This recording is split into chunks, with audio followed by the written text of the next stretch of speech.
자, 우리 이번 시간에는 보험 소비자 보호와 관련된 내용인데 우리 시험에서 그렇게 뭐 강조되는 부분은 아니었던 것 같아요. 그런데 우리 시험 역사가 여러분들 역사라기 하기는 그렇지만은 기출문제 정보가 많지가 않잖아요. 많지가 않다 보니까 뭐 그런 거지 언제든지 시험 문제 출제될 만한 곳이 포인트들이 몇 가지는 있습니다. 자, 내용 한번 알아보도록 하겠습니다.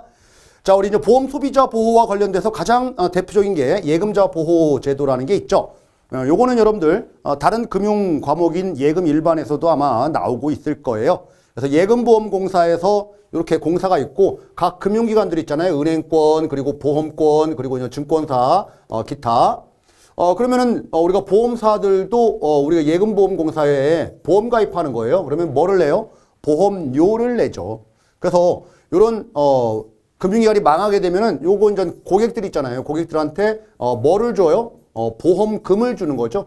쉽게 말해서 보험의 원리예요. 이것도 마찬가지로 보험의 원리로 이렇게 지급되는 제도가 바로 예금자 보호제도다라는 건데, 자, 금융기관이 망했다라고 하는 건데 일단은 이제 보험금을 못 준다라는 거죠. 지급정지예요. 혹시 여러분들 영업정지 그러면 틀려요. 영업정지는 대부분 6개월 이내에 영업정지 하도록 되어 있는데 통상적으로 한 달, 두 달 이렇게 영업정지예요. 뭐 한 달 영업정지하면 그 다음 달 되면은 풀려가지고 다시 영업하는 겁니다. 그 회사가 망한 게 아니죠. 그래서 지급정지되는 경우가 우리가 일종 보험사고라고 얘기를 하는 거고, 인허가 취소라든지 해산 파산 뭐 이런 것들 관련된 부분들을 이종 보험사고라고 하는 거예요. 물론 제3계약 그렇죠? 이전 시에 이전에서 제외되는 거.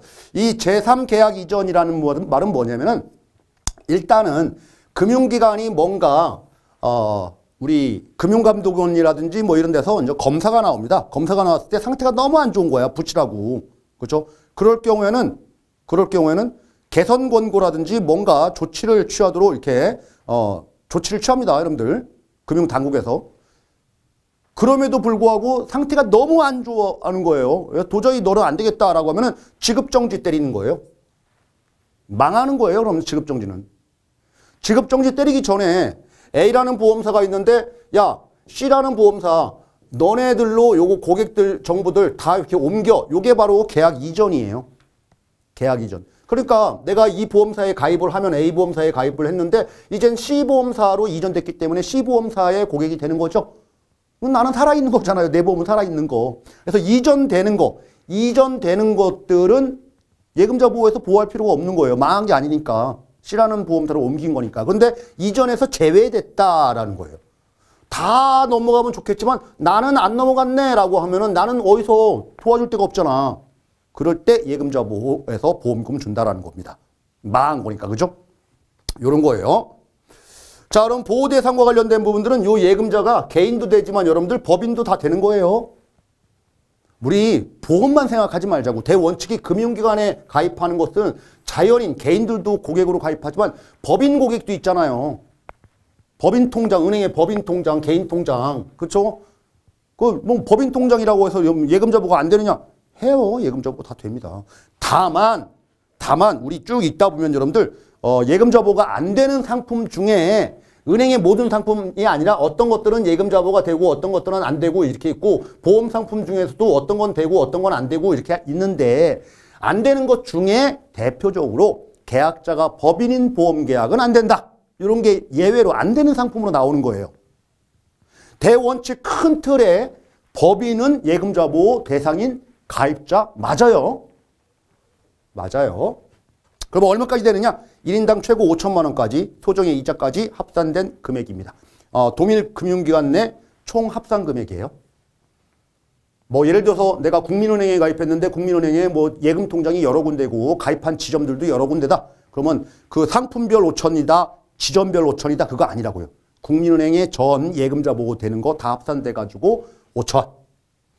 자, 그런데 뭐냐면은 만약에 대출받은 금액이 있다라고 하면 내가 가입한 금액이 6천이고 대출받은 게 2천 있다 그러면은 그거 상계하고 순수한 금액으로 상환 처리하고 먼저 대출 처리하고 남은 금액을 가지고 예금자 보호가 되는 겁니다. 아셨죠?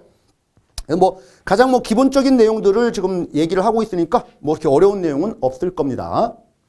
좀 보호되는 상품이 있고 이제 보험회사라고 하면은 예금자 보호가 된다. 그러면은 가입자가 개인뿐만 아니라 법인도 다 된다. 좀 전에 말씀드렸죠? 다 된다. 예금자 보호. 그런데 보험사의 모든 상품이 다 되는 거냐? 되는 상품이 있고 안 되는 상품이 있다라는 거예요. 그러면 대부분 다 되는데 안 되는 상품은 뭐냐? 안 되는 상품. 법인이 계약자인 보험은 안 된다. 그리고 보증보험 안 된다. 재보험 안 된다. 그리고 변액보험의 주계약은 안 된다.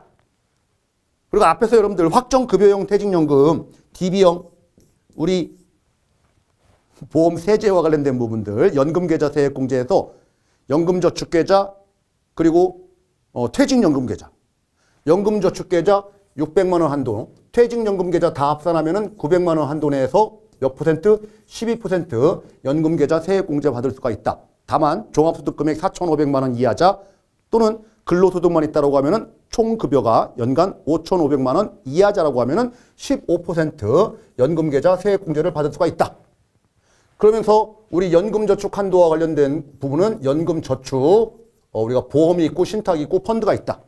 그리고 요 퇴직연금 계좌와 관련된 부분에 대해서는 퇴직연금 쪽은 확정급여형과 확정기여형과 그리고 개인형 퇴직연금이 있는데, 자, 내가 낸 돈이니까 이 확정급여형 퇴직연금은 모든 것들이 회사가 책임지고 마지막에 퇴직급여 수준에 해당하는 금액, 그 금액을 맞춰주면 되는 거니까 근로자가 추가적으로 납입할 수 있는 여력이 없다. 내는 금액이 없으니까 이 연금계좌 세액공제 대상에서 제외된다. 잘 기억이 안 난다. 괜찮아요. 그죠? 계속 듣다 보면 기억나겠지 뭐. 저 뒤에 또 나오니까. 그리고 계속 얘기할 거니까. 자, 어쨌든 여기 확정급여형 퇴직연금과 관련된 부분들은 이 전적으로 회사가 다 끌고 가는 거니까 뭐 예금자 보호 대상에서 제외되겠죠. 그러면 그 말은 뭐예요? 확정기여형 퇴직연금과, 그렇죠? DC형과 그리고 IRP 퇴직연금과 관련된 부분들은 예금자 보호가 된다. 자, 퇴직보험 예금자 보호 된다. 뭐 이런 거예요. 자, 이게 여러분들 상당히 이거 깊게 들어가면 한두 끝도 없어. 자, 계약자가 법인인 보험계약은 여러분들 예금자 보호가 안 된다. 이게 원칙이에요. 안 된다. 이런 상품은. 그런데 아무리 법인이 계약자라고 해도 이 계약의 내용이 어떤 거냐? 직원들 퇴직금 주려는 퇴직보험이다 라고 하면 예금자 보호가 됩니다. 그럼 뭐야? 모든 보험 중에 모든 계약자가 법인인 거는 다 안 되는 게 아니네. 되는 것도 있네. 맞아요. 이렇게 여러분들. 이 참 이게 들어가면은 한두 끝도 없어. 공부하다 보면. 그렇죠? 그래서 너무 스트레스 받지 마시라고. 그래서 가끔씩 질문하시는 분이 있단 얘기예요. 이거 자, 법인은 포함한다. 예금자 보호 대상에서 우리 예금자가 요 예금자 가입하는 사람이 법인인 경우 된다라고 했는데 왜 보험 쪽에서는 법인이면 안 됩니까? 또 이 얘기를 합니다. 지금 그거라고. 대원칙은 가입한 사람은 개인 법인 안 따지고 예금자 보호 다 되고, 그리고 해당되는 금융기관의 보험사도 예금자 보호 되는 회사고, 그런데 모든 상품이 예금자 보호 되는 상품은 아니라고. 되는 게 있고 안 되는 게 있고. 그중에 안 되는 대표적인 게 이거라고. 그죠?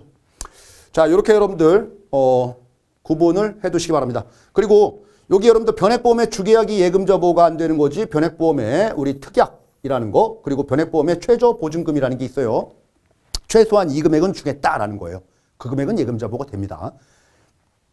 변액보험 우리 공부할 거 아니니까 우리 우체국에서도 변액보험 취급 안 합니다. 그렇죠?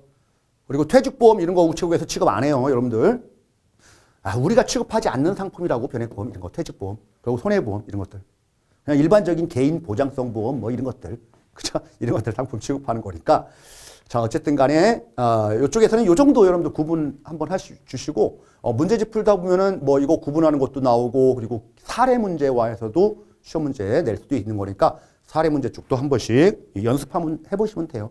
그렇게 구체적으로 복잡하게 나오지는 않았으니까 우리 시험에서는.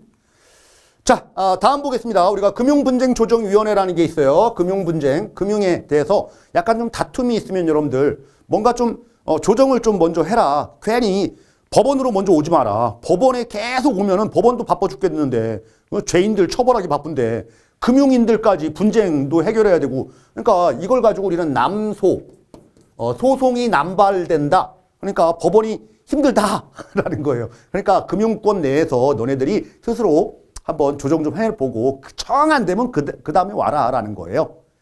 그러려고 금융분쟁조정위원회를 설치를 했는데, 그쵸? 금융분쟁조정위원회는 어디에 설치되어 있느냐? 뭐 내용은 안 나오지만 여러분들, 그죠? 금융감독원입니다. 금융감독원. 금융감독원에서 설치 운영하고 있는 거예요. 금융감독원이에요. 우리 교재를 읽다 보면 여러분들 뭐 금융감독원, 금융감독원장 뭐 이런 얘기 나옵니다. 그 말은 뭐예요? 금융감독원에서 운영하는 거구나 라는 거고. 자, 일단 내가 보험사하고 분쟁이 발생해가지고 보험금을 안 준대, 보험사가. 승질나잖아. 그럼 보험사에 얘기해도 되겠지만은 보험사한테 얘기해봤자 안 통할 것 같아. 그러면 소송 가도 돼요. 소송 가기에는, 그쵸? 그러면은, 우리 금융감독원 가가지고 조정 좀 해주세요. 라는 거예요. 여러분들, 국민건강보험 있죠? 건강보험. 특히 아픈 질병이라든지 뭐 척추수술 뭐 이런 거 받았을 때 제대로 수술을 안 해줘. 그래 더 아파. 그렇죠? 더 재발되고 막 그러면은 기분 나쁘잖아. 기분 나쁘잖아. 그러면 어디 가요? 건강보험 관련돼서 분쟁 조정 가도 돼요. 여러분들. 서울역에 있어요. 서울역 쪽에. 거기 좀 찾아봐야 되는데 저도 무슨 건물인지 모르겠는데 그 뭐 13층이지 거기 한번 가본 적이 있는데 거기 국민건강보험 뭐 분쟁 뭐 평가 뭐 그런 기구가 있어요. 그래서 막 싸우는 거예요. 나하고 그렇죠?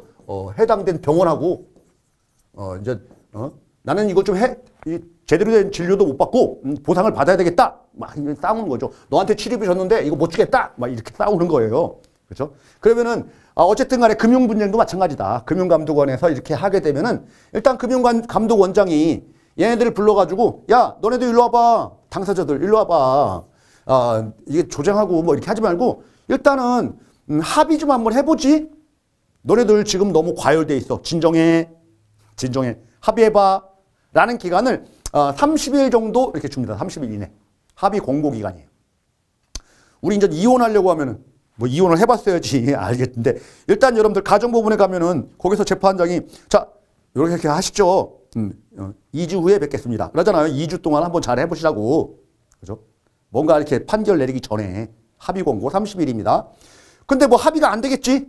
그죠? 합의가 이루어지지 않는 경우에는 이젠 금융감독원장이 이 금융감독원 내에 금융분쟁을 전담으로 하는 위원회가 있어요. 그 위원회에 회부합니다. 금융분쟁조정위원회에 이 안건을 회부해서 위원회야 너네들 분쟁 발생했으니까 그쵸? 너네들 합의로 뭐 얼마에 조정해라 라는 이런 제안 그죠? 조정안을 만들어라 라는 거죠. 그래서 60일 이내에 이 조정안을 만들어서 당사자한테 줍니다. 그러면 당사자가 받아봐가지고 나하고 병원하고 받아봐서 대부분 여러분들 병원이라든지 금융기관, 보험사는 다 그 안을 수락해요. 근데 내가 문제지 이제 내가 받을지 말지. 그렇죠? 받으면은 오케이 되는 거고 안 받으면 소송 가면 되는 거예요. 꼭 받을 필요는 없습니다. 그래서 내가 이거 수락을 권고하는 거지 반드시 수락해야 된다 그건 아닙니다. 자, 우리 수락을 하게 되면 여러분들 수락하면은 이 조정안에 대해서 재판상 화해와 즉 이 말은 뭐예요? 재판 효력. 즉 법원에 가서 꽝꽝꽝 때린 효과가 있다라는 거예요. 자, 너 얘한테 1,000만 원 줘라고 조정안이 나왔어요. 그러면 오케이 하면은 1,000만 원 줘야 돼요. 안 줘? 그러면은 나는 얘한테 가가지고 압류 들어갈 수 있어요. 압류. 왜? 판결문하고 똑같은 효과니까. 그렇죠? 재판상 화해와 동일한 효력을 갖는다. 혹시 여러분들 계약상 화해와 동일한 효력을 갖는다. 이런 표현 나오면 틀린 말입니다. 계약상 화해는 아니에요. 계약상 화해는 아니에요. 왜 계약상 화해라는 말을 쓰냐면은 자동차 보험에서 여러분들 몇 대 몇 이러고 있죠. 그쵸? 사고 났을 때 과실 비율 따질 때. 그래서 그 내부에 보험사 내부에 무슨 이 몇 대 몇 그 비율 산정 그 조정위원회라는 곳이 있어요. 거기서 이렇게 판결이 나오면은 그거 받을게요 몇 대 몇. 그러면은 그거는 계약상 화해의 효력이에요. 그러면 바로 다시 또 소송 가도 상관없습니다. 그래서 한문철 TV 보면은 그런 데서 뭐 받았다라고 해서 뭐 괜찮은 소송 가시면 됩니다. 막 이런 얘기 합니다. 한문철이. 너무 깊게 들어갔나요? 자, 우리는 재판상 화해 효력이에요. 자, 그런데 이런 절차와 관련된 부분들이 이렇게 나와 있는데 여러분들이 기억을 해 두셔야 될 것들은 뭐냐면은 금융분쟁조정위원회 어디에 있다? 금융감독원에서 운영한다. 자, 일단 30일은 합의 공고를 한다. 그 다음에 안 됐을 때 60일 이내에 조정안을 만든다. 조정안을 반드시 수락할 필요는 없다. 그렇죠? 만약에 수락한다라고 하면은 이건 재판적 효력을 갖는다. 자, 요 정도예요. 그러면 우체국은 어떻게 되느냐? 우체국도 이렇게 금융분쟁조정위원회 여기를 가느냐? 아니에요, 여러분들. 우체국 내에 우체국 분쟁조정위원회가 따로 있습니다. 우체국은. 그거는 여러분들이 뒤쪽에 부록에 나오는 그 법률을 공부할 때 따로 또 공부를 할 거예요. 똑같아요. 30일, 60일 이런 것들. 자, 우리 고객 상담 창구를 운영하겠죠, 여러분들. 상담 창구. 뭐 금융감독원 각 협회 그리고 여러분들이 가입하고 있는 회사, 그렇죠? 보험 가입하는 회사, 요런 데 가면은 다 상담 창구 다 있습니다. 거기 뭐 글 올릴 수도 있고 다 있습니다. 그리고 전화할 수 있는 고객센터. 우리 항상 인터넷 홈페이지 가면 고객센터 뭐 이런 거, 그렇죠? 다 있잖아요. 자, 그리고 요런 정도 보시면 되고요. 자, 우리 생명보험협회에서는 여러분들 생존자 및 사망자에 대한 보험가입 조회를 할 수가 있다. 자, 우리 앞에서 역사에서 공부했던 거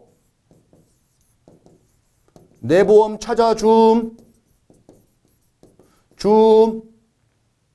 자, 우리 2000년대에는 여러분들 판매 채널이 다양화됐다. 그리고 2010년대에 들어서면서 13년에는 우리 인터넷 전문 생명보험사가 등장했다. 2015년도에는 보험 담보와 허접한 사이트가 나왔다. 그리고 2017년도에는 내 보험 찾아줌 이렇게 나왔다. 그리고 2020년대에 들어서면서 21년도 3월 달에 그쵸? 우리가 지난 시간에 배웠던 금융소비자보호법, 금소법을 시행하면서 금융소비자를 보호를 더 강화했다. 우리나라 생명보험 역사에서 1876년도 강화도 체결 조약으로 일본과 체결하면서 우리나라 국내 지점이 도입되기 시작했다가 자, 우리 21년도, 22년도에 우리나라 일제강점기임에도 불구하고 독자적인 우리 보험사가 등장했는데 조선생명사, 조선화재보험사 등장했다. 그리고 해방 후에 50년대는 발전을 못했다. 60년대 국민저축기관 지정했다. 70년대에 개인보험으로 전환됐다. 80년대에 성장을 많이 했다. 90년대 들어서 개방 경쟁체제로 이렇게 돌입됐다. 그러면서 2000년이 됐다. 뭐 이런 순서 여러분들 공부했던 거 기억나시죠? 그거 다시 한번 복습한 거예요. 자, 내 보험 찾아주면서 여러분들 생명보험협회에서 운영을 하고 있는데 생명권만 그러면 여기에 나오느냐? 아니다. 그쵸? 어디? 손해보험, 생명보험뿐만 아니라 손해보험 가입 내역 다 알 수 있다. 그런데 우체국이라든지 새마을금고 등 공제보험 쪽은 조회가 안 되더라. 생명보험협회에서 운영하는 내 보험 찾아줌 좋다가 말았다. 그쵸? 좋다가 말았다. 허접하다라는 거예요. 허접하다. 그러면 우체국 보험 같은 경우에는 우체국 내에 들어가서 확인할 수 있는데 이것도 짜증난다. 뭐 여기 내 보험 찾아줌 가서 또 아버님이 돌아가셨어요. 그러면 아버님 보험 가입 내역 확인하려고 여기 저기 참 힘들죠, 여러분들. 그렇죠? 생존자, 사망자 가입 내역 조회. 그래서 앞에서도 말씀드렸나요? fine. 금융감독원에서 운영하는 금융 포털 사이트.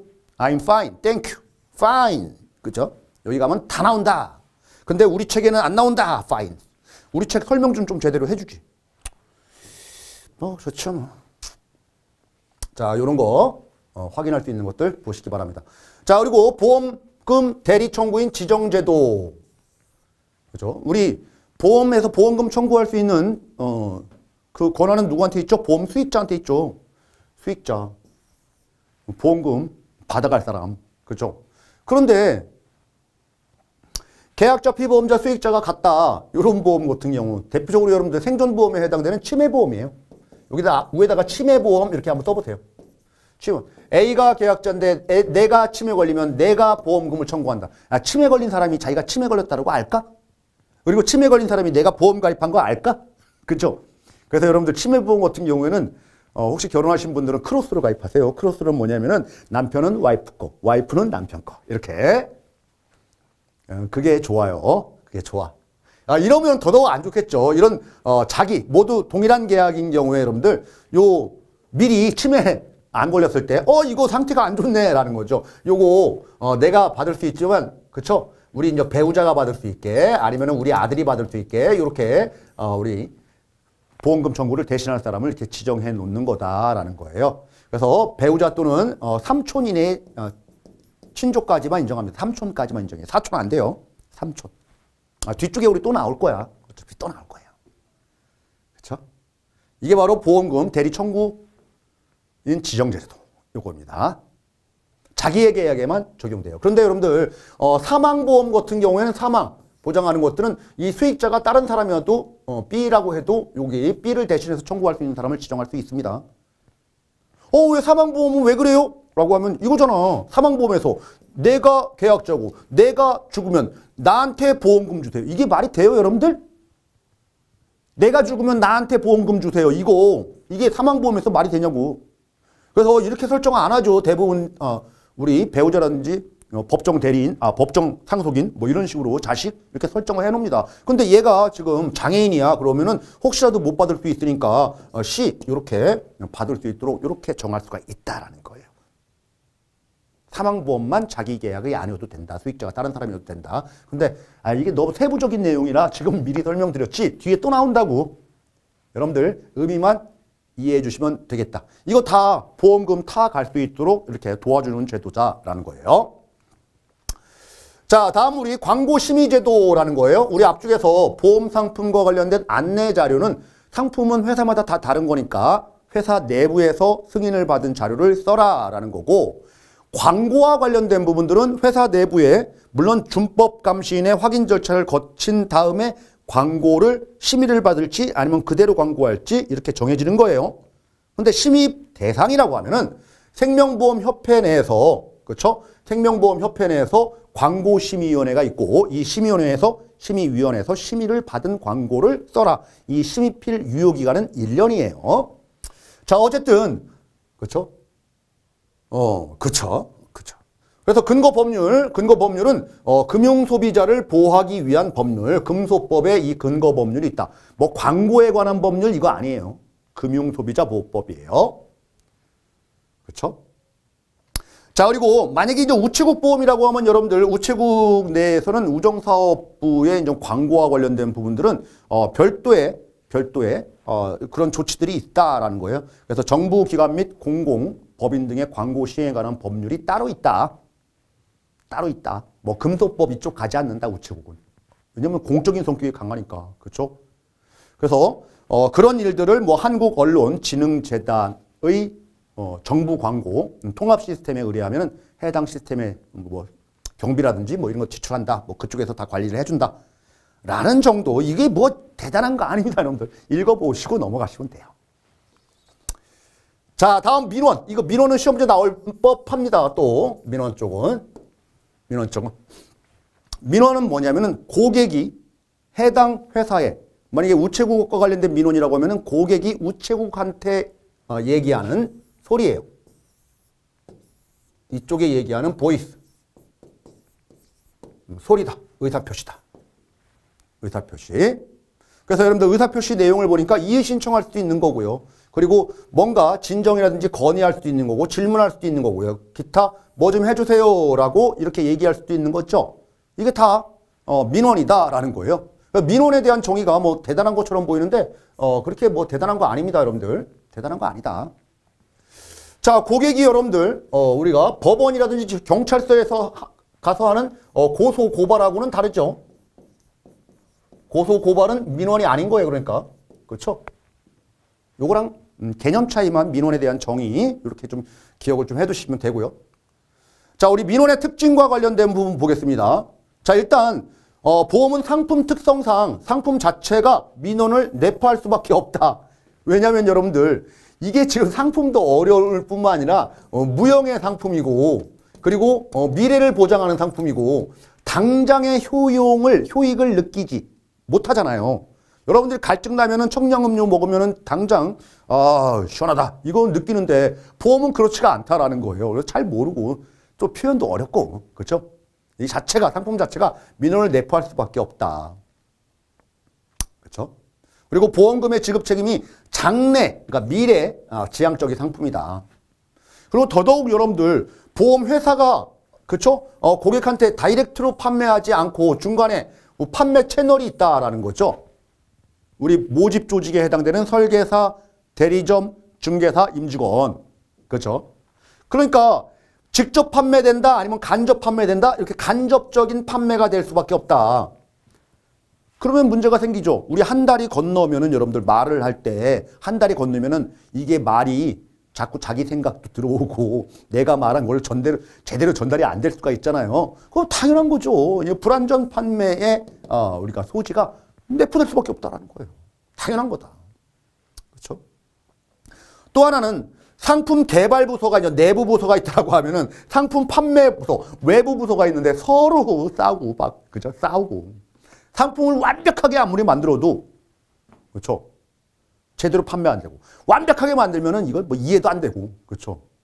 대충 만들면 그 자체가 또 민원 소지고 여러 가지 발생할 수밖에 없다.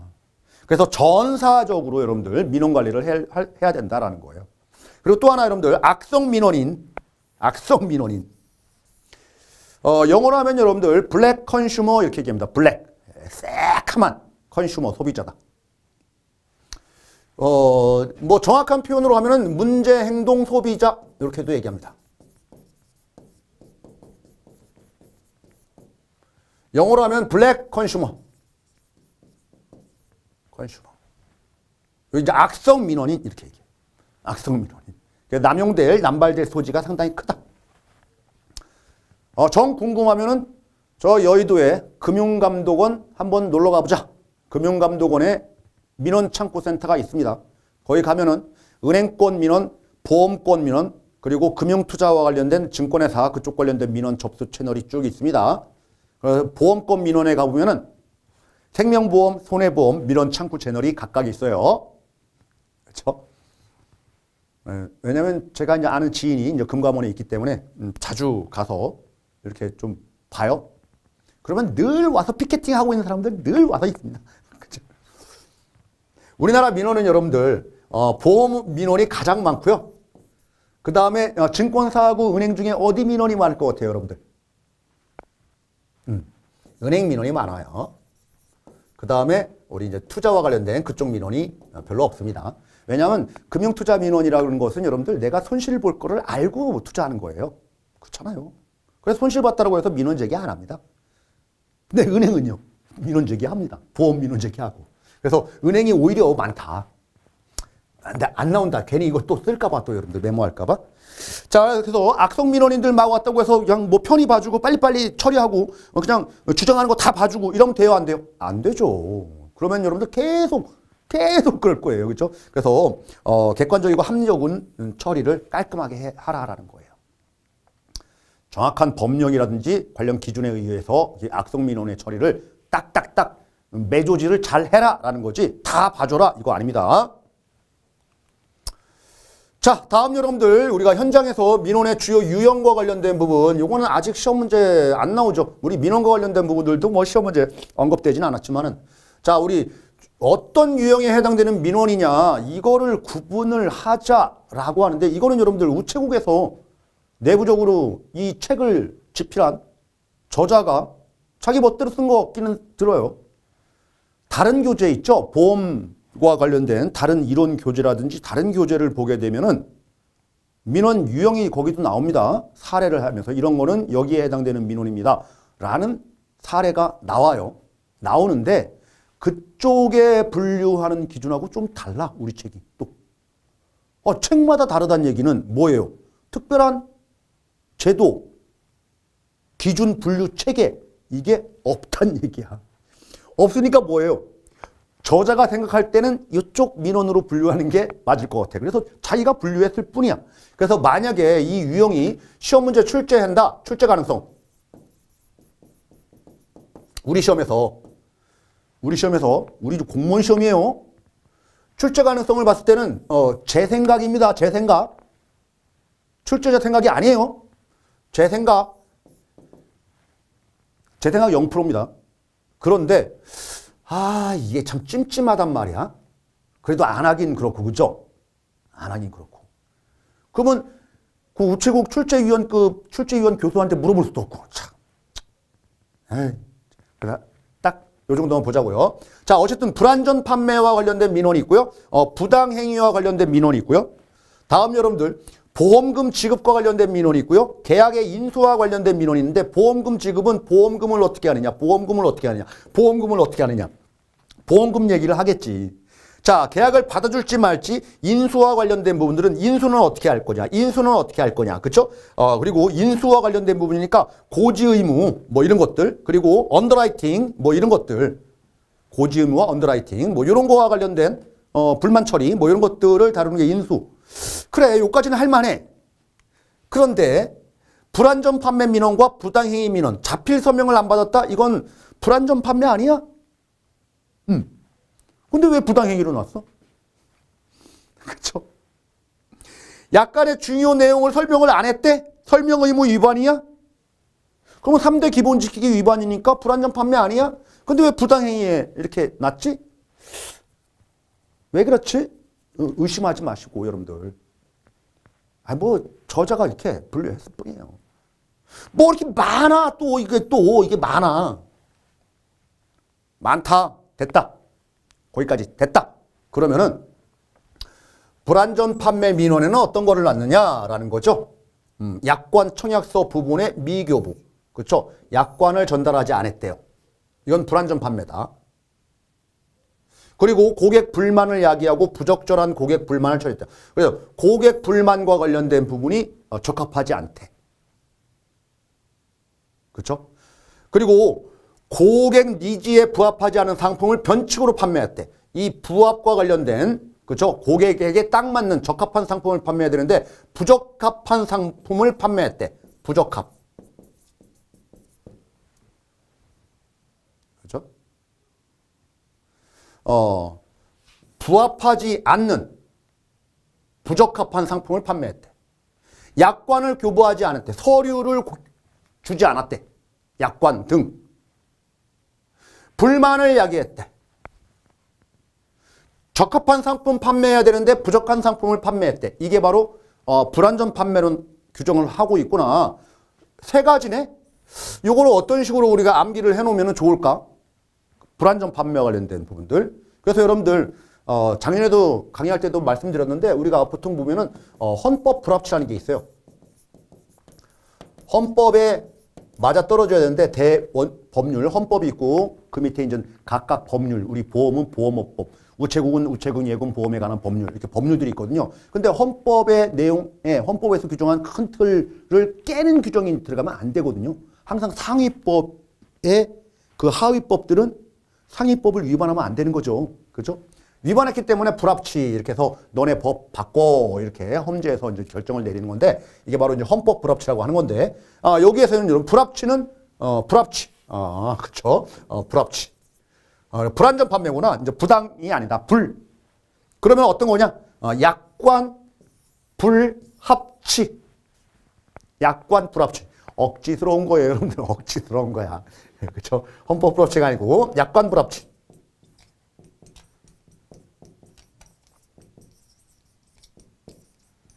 불합치. 그렇죠?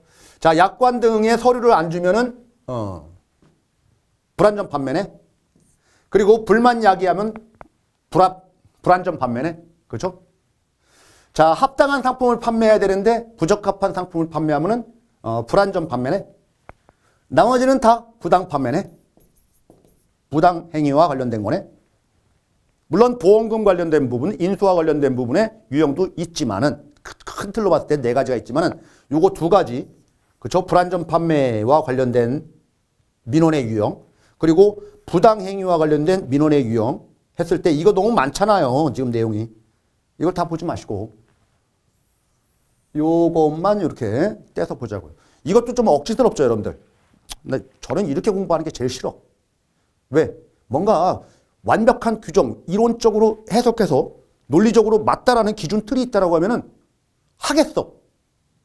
근데 저자마자 들쭉날쭉 막 써놓은 거에 내가 맞추면서 공부, 좀 억지스럽잖아요. 이런 공부하는 게 제일 싫어요. 그렇다고 해서 제가 말했죠. 출제 가능성은 제가 출제위원이라면 출제 안 한다고. 제 생각이니까. 그렇죠?